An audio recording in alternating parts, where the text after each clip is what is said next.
On September 18, 1873, Cooke and Company, the most prestigious banking house in the United States, financier of the Union during the Civil War, declared bankruptcy. Within hours, the New York Stock Exchange closed for 10 days. 18,000 businesses failed over the next 2 years. The Long Depression had begun, a period of deflation and economic stagnation that would last, in various forms, until 1896. The origins lay in railroad speculation. The transcontinental railroad boom of the 1860s had created the first modern capital market, bringing European investment into American infrastructure. Cooke's firm was financing the Northern Pacific Railroad, a project larger than anything it attempted, when it ran out of buyers for the bonds. The panic spread simultaneously to Europe. Austria-Hungary experienced its own financial crisis in May 1873, the Gründerkrieg, as the post-Franco-Prussian War investment boom collapsed. Germany, flush with French war reparations, had also overinvested in railroads and industry. The crash of 1873 was the first global financial crisis, simultaneous contractions in the United States, Britain, and Central Europe. What followed was not a sharp recession and recovery, but a prolonged period of deflation. Prices fell continuously for 2 decades. Wheat prices fell by half between 1873 and 1896. Steel prices collapsed. The mechanization of agriculture and industry created persistent deflation, costs fell, but so did revenues and wages. Contemporaries called it the Great Depression, a term that would later be transferred to the 1930s crisis. It was the defining economic experience of the late 19th century, a world transformed by industrial capitalism, experiencing the first sustained global downturn that no government had the tools to address. The Long Depression revealed the deflationary logic of the gold standard. With gold supply growing more slowly than economic output, prices fell persistently. Falling prices were good for consumers and devastating for debtors. Farmers who had borrowed to buy land and equipment found that their revenues fell while their debts remained fixed in gold terms. The political consequence was the agrarian populist movement. The Farmers' Alliance, the Greenback Party, and eventually the Populist Party demanded monetary expansion, the free coinage of silver at a fixed ratio to gold. William Jennings Bryan's 1896 Cross of Gold speech was the political culmination of 20 years of deflation experienced by American farmers. Governments had no macroeconomic policy tools. Keynesian demand management did not exist as a concept. Central banking, where it existed, focused on gold convertibility rather than economic stabilization. The fiscal policy of the era was to balance budgets, which meant cutting spending during contractions, worsening their depth. The railroad overbuilding that triggered the crisis also exemplified the recurring dynamic of transformative technology investment. Rational individual decisions to invest in a revolutionary technology collectively produce overcapacity that causes a crash.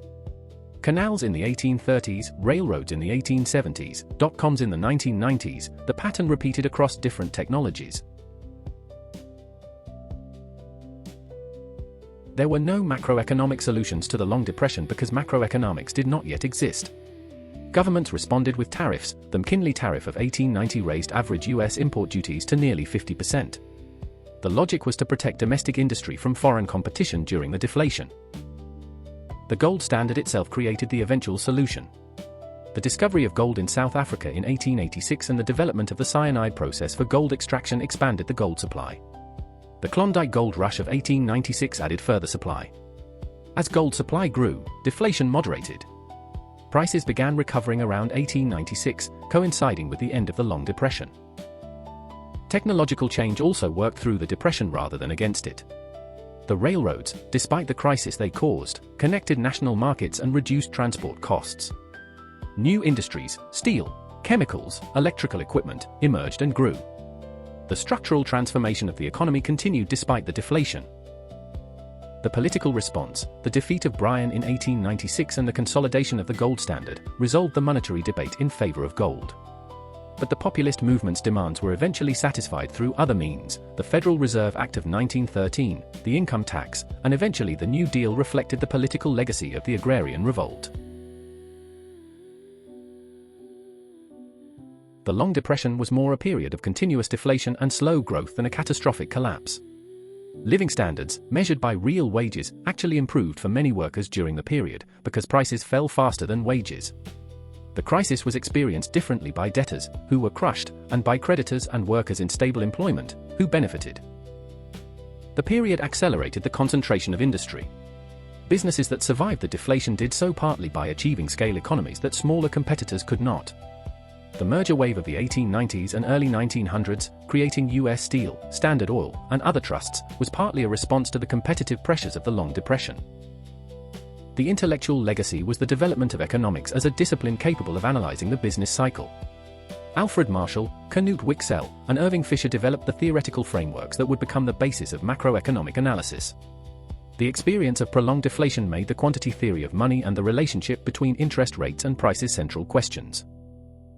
The Long Depression also established the pattern of how industrial economies experience technological transitions, periods of overinvestment in transformative infrastructure, financial crisis when the overinvestment became apparent, prolonged adjustment during which the technology was absorbed into the productive structure, and eventual recovery on a higher technological base. The pattern the Long Depression established, transformative technology, overinvestment, financial panic, prolonged adjustment, echoed the corporate fraud and investor ruin of the South Sea bubble traced in Episode 1. Every era of revolutionary infrastructure investment, it turns out, has its own version of the same story. The patterns repeat. The faces change. The cost is always borne by those who had no say. Economic Crisis Explained. 2026.